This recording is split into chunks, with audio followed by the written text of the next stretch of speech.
Thank you for inviting me. I've never had such a long-standing invitation to give a lecture. It was made 2 years ago. And just before I left Tate Britain a year ago, I said to my secretary, don't I have to give the lecture at the British Academy before I go to Lisbon? And we rang the British Academy and they said, no, it's not for another year. So I've never had a 2-year kind of wait. And it's strange for me that it should be called Aspects of Art. It seemed to be, kind of ominous and generous at the same time. So open, could be anything at all, to an unknown audience. And I think in a way that I found it almost intimidating to be asked to talk about aspects of art. It made me wonder how personal I could be, and I did think about being more personal. But what I've prepared is something that is quite personal, and I suppose it bridges my time at the Tate and my thinking now in Lisbon at the Gulbenkian. So it's a kind of free-form thinking, and I have found that in a way that thinking about the two buildings, Tate Britain and the Gulbenkian, has made me clearer in terms of my own thinking about how it links to my research interests. So it's been quite revealing to me personally, and I hope it will be interesting for you less personally. Just in case this is not clear, it's a compass. And I want to think a lot about space, and I'm also going to think about time. I want to think especially about the relationship between space and time in relation to the museum. And although I'm going to think in quite personal terms, my models might be seen as holding good for a wider and more impersonal account as well. And in considering two broad types of museum, I will think too about some other architectural types for the framing of art, and about how museums expand or contract time and space, both conceptually and literally. That is to say, I will consider my own journeys around the museums I've worked in, but also the journeys which we all create when we are in museums. So let me start with Tate Britain, in many ways a classic 19th century museum building. Now, this imposing facade, in the beginning, fronted a small building, a small beginning. And it's interesting to look how the Tate grew from this small beginning over the years to become what it is today. And the tendency over the century and more of its development was pretty much always to restore symmetry. So as you see there, as they build one wing, then they build the wing to match it. And you can see how it begins centrally and then how it develops left to right. However, the crucial part of the building's development came about halfway through its life, when Joseph Devine, who was later Lord Devine of Millbank, paid for the new sculpture hall, which now bears his name. And this was a recreation, more or less, of the kinds of sculptures which were originally housed in that building, in this space when it opened. Devine was unhappy with the Tate's proposed architects, and he insisted on using his own, the American John Russell Pope, who was to go on to work at the Frick and at the Met, but for whom this was really the first grand museum project to be realised. And I'm quite interested in how we have so much American museum space in London. And interestingly and ironically, if the Gulbenkian wing had been added to London's National Gallery, as might have happened, and as if it had been designed by William Delano, and he made plans between 1938 and 40, it too would have brought an American Beaux-Arts aesthetic to the heart of London's museum world. This Devine Sculpture Hall opened in 1937 with works of modern international sculpture, including Millers and Manship. I'm interested in the way that its creation, ostensibly for the showing of sculpture, also created a distinctly church-like plan within the Tate. And I'm interested in that because I think this affinity, implicit as it may be, does underlie a lot of our museum experience. And this is where my thinking goes back in a sense to the Mellon lectures I gave last year at the National Gallery, which is very much about the spaces in which we have learned to see sculpture. What I discerned and attempted to consolidate in the rehang at Tate Britain of 2013, which is essentially laid out here, was to use the essentially longitudinal navigation of the building to assert more strongly the chronological nature of the hang. So the green spaces to the left and the right, which run basically north-south, take you from the beginning of the collection at the top left to the end of the collection at the top right. And the concept of the walking viewer was always important, and I wanted to make more of those long ambulatories. Here's a good example, creating a perhaps subliminal sense of the connection between the two, the walking and the viewing, between space and time.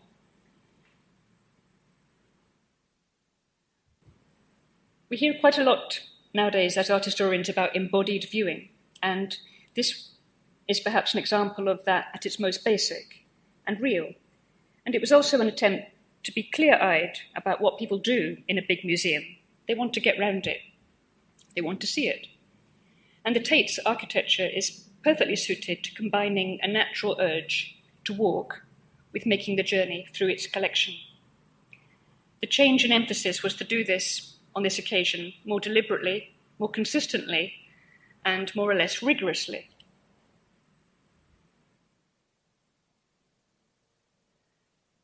I'm now going to move towards time, but I'm not going to leave space. So let me jump now to the building where I'm working currently, the Gulbenkian Museum. Its principal facade looks like this.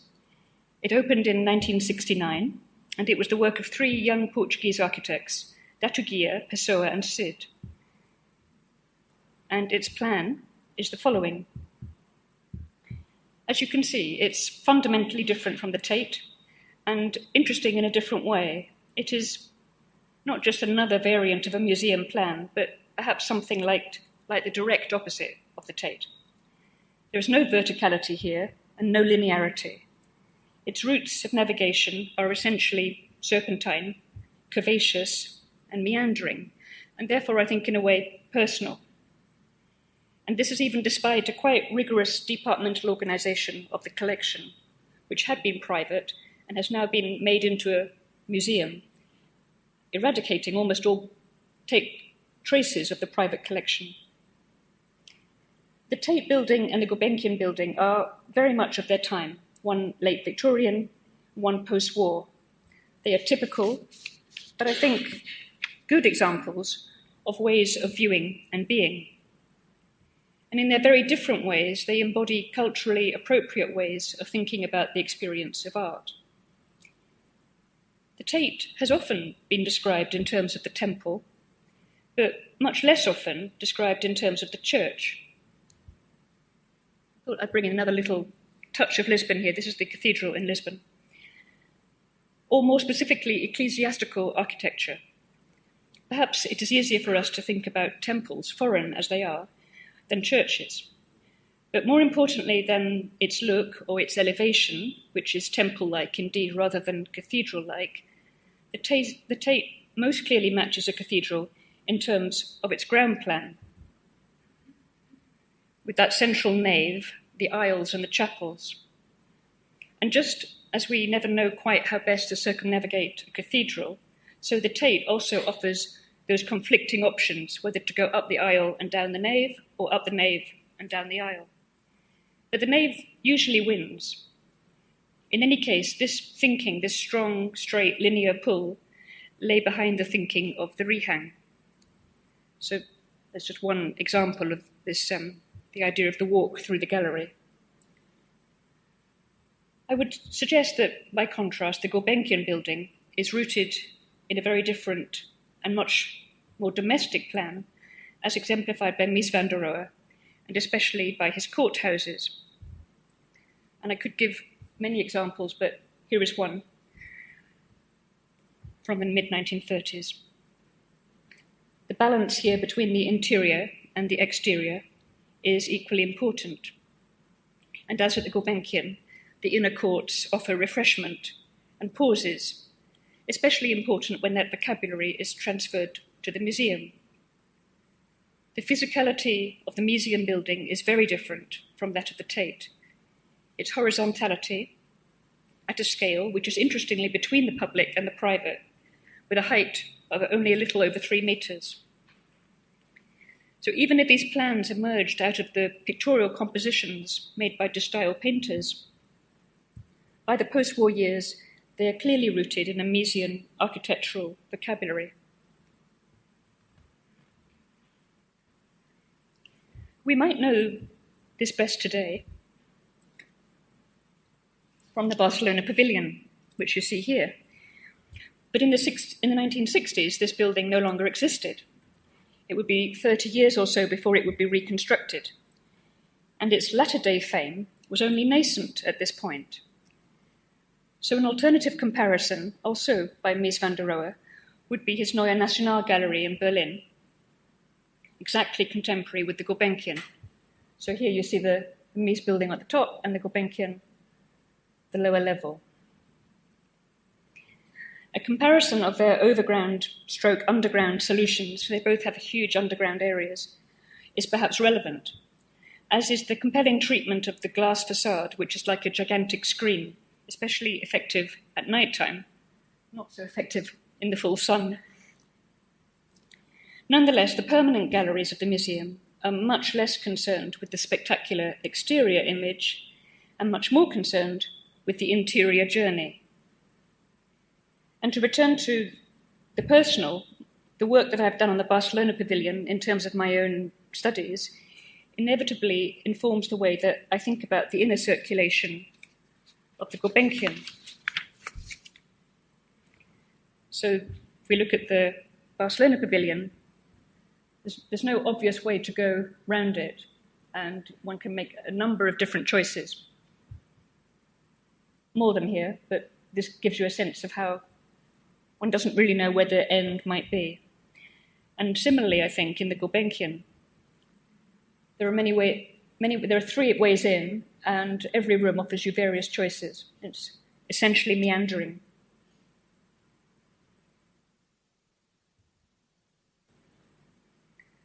So I want now to think a little more about museum time, specifically.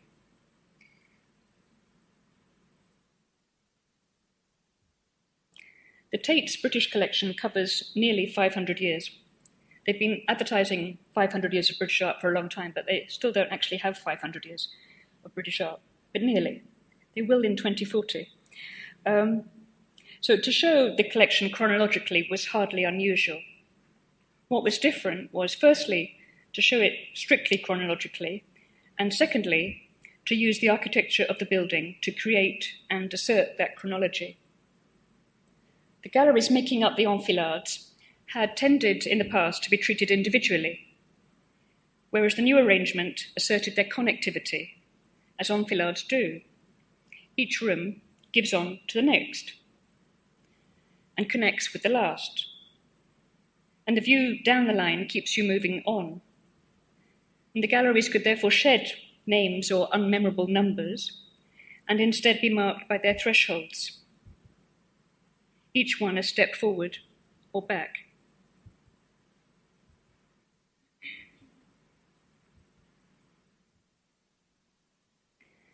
The walk through time, or the walk through British art, as it was properly called at the Tate, was fairly steady, and the reading or the interpretation of time quite consistent. But at the Gulbenkian, as we bring together 2 very different collections, the Founders Collection, the collection made by Kalous Gulbenkian, and the Modern Collection, I have been exploring different ways of thinking about time. And perhaps these also express the nature of the architecture. The first exhibition to show the 2 collections side by side will use the same time frame for the 2 collections, even though one covers the period from ancient Egypt to Art Nouveau, and the other covers the 20th century and the 21st. That is to say, we will look at both as creations of the 20th century. And I suggest this is valid because the collections do overlap. And if we use not just the dates of creation, but also the dates of acquisition, we see how closely they come together. And Gulbenkian's first documented purchase was, in fact, in 1896, and he went on buying until virtually the day he died, in 1955. So thus we can bring together different kinds of pairs. So for example, here we have 3 pieces of furniture and they all share a date in different ways. 1928, a French 18th century chair bought by Gulbenkian in 1928, a dressing table he commissioned for his own boudoir, as it were, in 1928, and then a chair from the modern collection, classic piece of modern design, made in 1928. So this kind of double dating allows us to introduce taste in ways that conventional chronologies do not. The collections and their timelines are also about opportunity, of course, as well as about taste. And looking at the opportunities that Gulbenkian had assert very clearly how much he was a modern man, a man of the 20th century, rather than a collector of the 19th century. So, for example, he was able to benefit from the fact that the new Soviet government was very much in need of hard cash and sold treasures from the Hermitage to Gulbenkian around 1927. He also benefited from the fact that he knew Howard Carter, and Howard Carter advised him and gave him and sold him a number of Egyptian treasures such as this. And he was also very close to the work that was going on around the 1925 Exposition des Arts Décoratifs. He commissioned designs and accessories from artists associated with that great exhibition in Paris. For example, on the right here, the lift doors, which he commissioned for his apartment in Paris. But in the exhibition which we've just opened in Lisbon, we're showing these works alongside non-Western works to look at the nature of his collecting and how looking at the items from the non-Western collections along with the Art Deco commissions helps to explain the nature of his taste and to understand better how the decorative really is the way that he was thinking through his collection. And I think this is much better expressed in the applied than in the fine arts, and one might argue for that inherent trans-historical nature of the applied arts. This may be a controversial point. And another example we have in the same exhibition, for example, again, one of the carpets he bought, which range from the 16th to the 19th centuries, along with one of the lacquer screens he commissioned from Jean Dunant in 1925.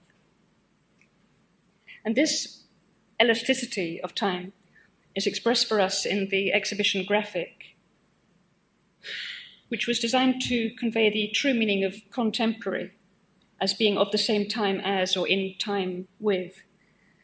So to express an idea that time is not consecutive or sequential, but contemporary.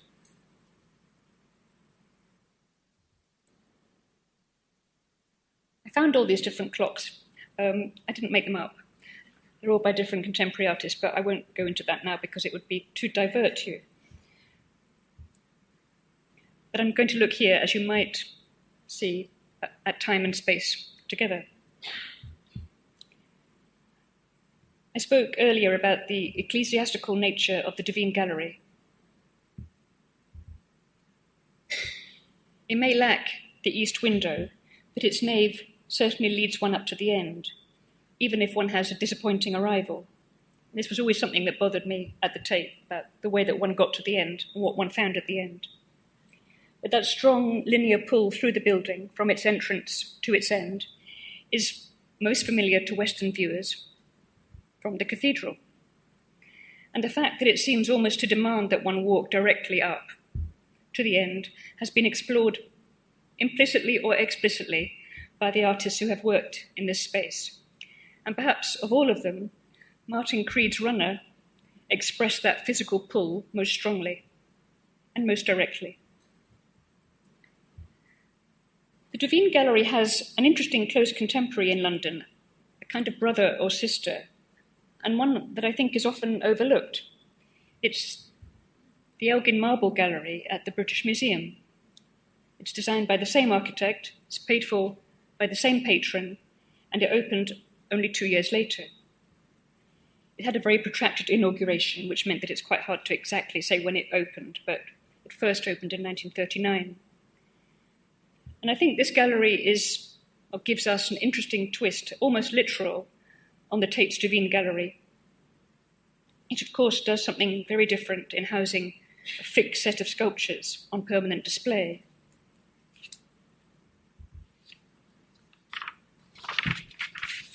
But I find they make an interesting pair.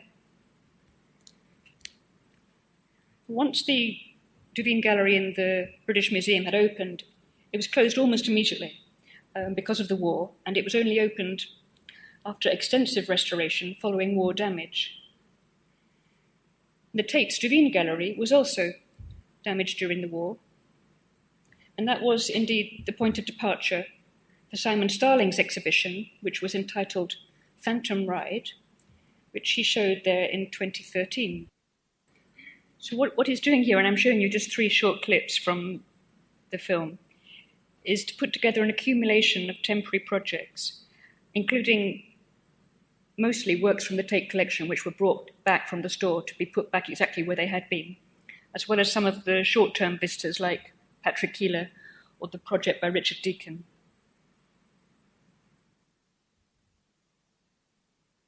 So here we start off with the Epstein torso of a rock drill, which is in the Tate collection, which he was able to bring out of store.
So what you saw there began with the Epstein rock drill and ends with the Ian Hamilton Finlay.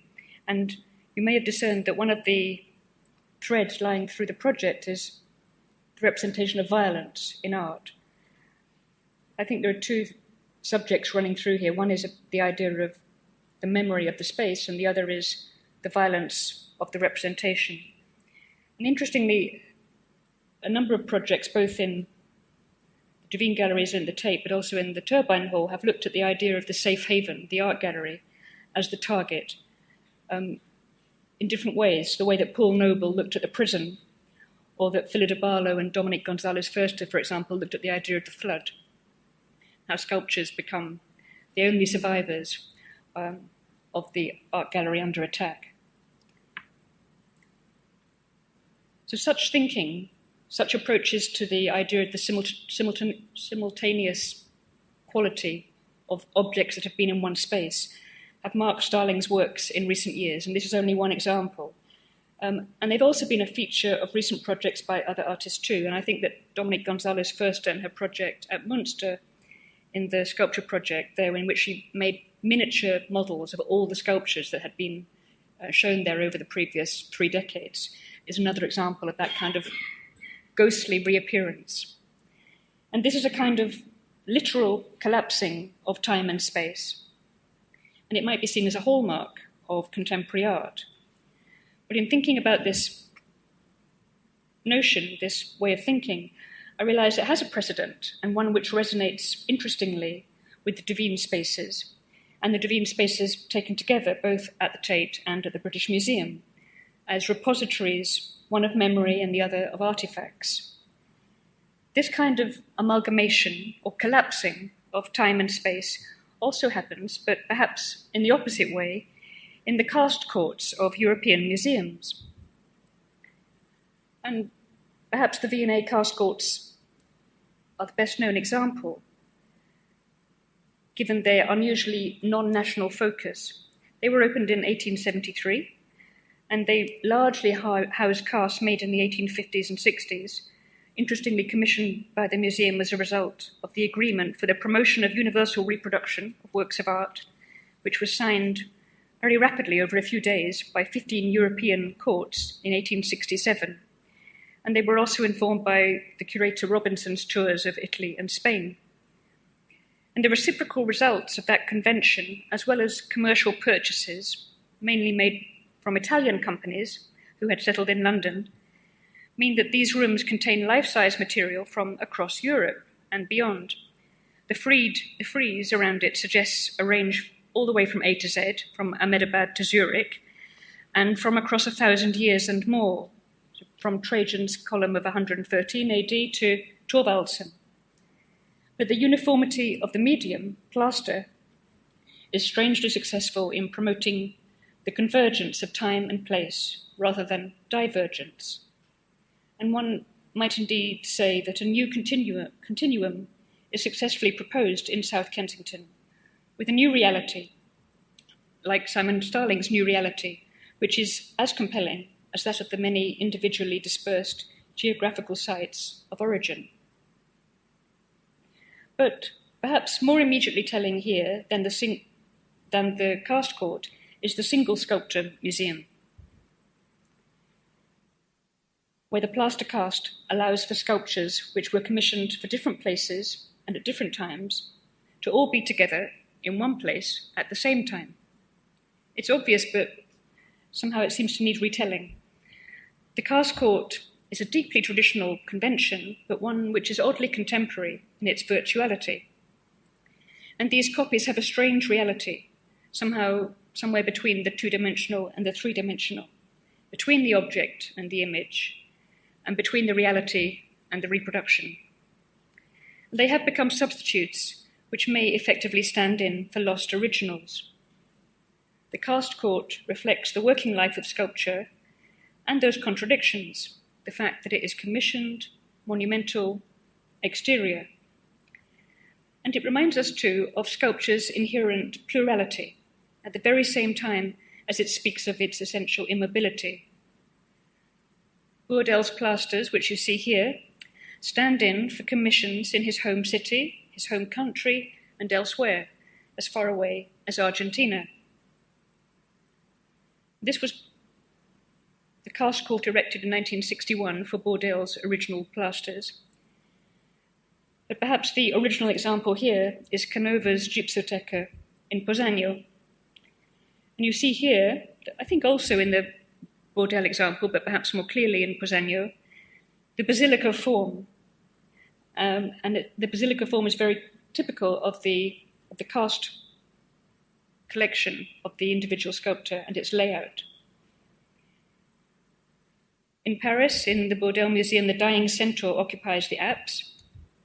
In Pozzagno, there is almost an altar, if an altar to a pagan rather than a Christian god. And in the Divine galleries, no artist has quite made the leap to the altar, the missing altar. Perhaps it's too obvious to be obvious. But I think that in her work, with the two Harrier jump jets, Fiona Banner surely calls up that association with the suspended crucifix, the icon of Christian architecture. So I'm talking about things which kind of seem to lie just below the surface, I think, in the way that these buildings call to mind previous precedents and allow artists to work on those, perhaps almost subliminally.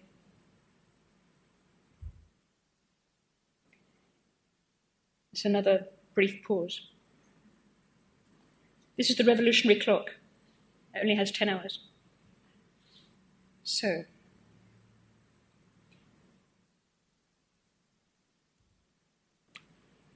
during the post-war period, when the Divine Gallery at the Tate was used for many different kinds of temporary exhibitions, a particular example sought exactly to counteract the singular and axial approach which the architecture inevitably suggested. And this was the exhibition, Painting and Sculpture of a Decade, 1954 to 1964, which you can make out in the logo at the top there. And strangely enough, this exhibition was entirely supported, in fact, made possible by the Gulbenkian Foundation. And this layout that you're looking at on the screen was designed by the architects Allison and Peter Smithson.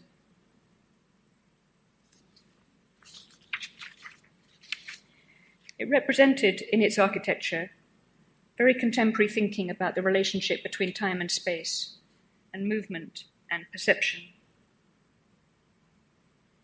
Labyrinthine in its basis, it reflected too the work of their colleague, Aldo van Eyck. And they were all fascinated at this time on the labyrinth and the street, and by the concept as well as the practice of play. And I think you can see here how hard the Smithsons are trying to counteract the axial nature of the Devine Gallery, finding any way to get around that. And the way in which this generation applied the concept of the playground to the display of art is perhaps most noticeably present in Van Eyck's Sonsbeck Pavilion. This is the plan for it, which some of you may have seen because it's been quite recently reconstructed at the Kröller-Müller Museum in Holland. And this pavilion involves a journey. You see here some of Van Eyck's original notations for where he wanted the sculptures to go. A journey with no known or obvious end, with multiple equal paths, and no kind of narrative. I think that this kind of journeying, if I could use that word instead of journey, is very different to the increasing expectation for a museum narrative, which I find quite contrary to the true nature of looking and of learning. True learning is playful, with no fixed outcome. And I think the photographs that the photographer John Donat took of the playgrounds and pavilions which Van Eyck made in Holland are indicative of that. And although the Kröller-Müller Pavilion is perhaps the most well-known example now of Van Eyck's work, he designed, I think, 70 or 80 playgrounds in Holland. So this is very much a combination of play and childhood and sculpture. So if true learning is playful and has no fixed outcome, then the directional journey is antithetical to that kind of experience. In fact, we almost always return home, and just as space is more circular than linear, so time is irregular. A to B may lead us nowhere in particular. We can take more or less time to make that journey. I think circular journeys are probably more usual and often more rewarding. And indeed, doing a journey backwards is probably more memorable than doing it forwards. And I've always found it difficult to plead for the value of going backwards around a museum, but I do believe in it. So I'm disinclined to think of a museum like a book, which can only be read one way. I think a much closer parallel would be the library, which gives us many options, and only a few of which can be absorbed at any one time. And of course, we can always rearrange the books on our shelves. We can add and take away. We can categorize and decategorize. I think this is the fundamentally pluralistic way in which a museum can be enjoyed, and which I feel is somewhat in jeopardy at the present. The Tate rehang, which we mounted in 2013, sought to validate the possibility of not telling a story. The chronology had no narrative beginning and no narrative end, other than the dates in themselves. And the story was a story of works, many works, rather than one story. And it was very much about the individual works, allowing them to assume more identity, much less about movements and much less about biography. And of course, the Tate always had those side chapels off the nave, which allowed for different kinds of moments of diversion. I think the Gulbenkian Museum is pluralistic in another way, and I'm learning about that pluralism. I think it's effected through its architecture rather than through its installation. And this is going to be a challenge for me, I can tell. The Gulbenkian architecture is never authoritarian, even if the arrangement of the collection can be. And as I said, the scale is neither small nor large. and it's interestingly semi-domestic. It's not at all unlike the Barcelona pavilion. And I found it ironic, but perhaps all too obvious, that it even has its own goddess, a hidden sculpture at its heart. And thinking about the way that these two sculptures play in their spaces is of interest to me, partly because I've worked so much on the Barcelona pavilion, but also in thinking about what this figure by Houdon, the Diana, which came from the Hermitage Museum, what it does to the museum in terms of where you find it in your journey. The coincidence of these sculptures is salutary. They have a charm, but they also have an efficacity, which is inherently architectural. I think each plays a strongly physical role in the circulation of the building.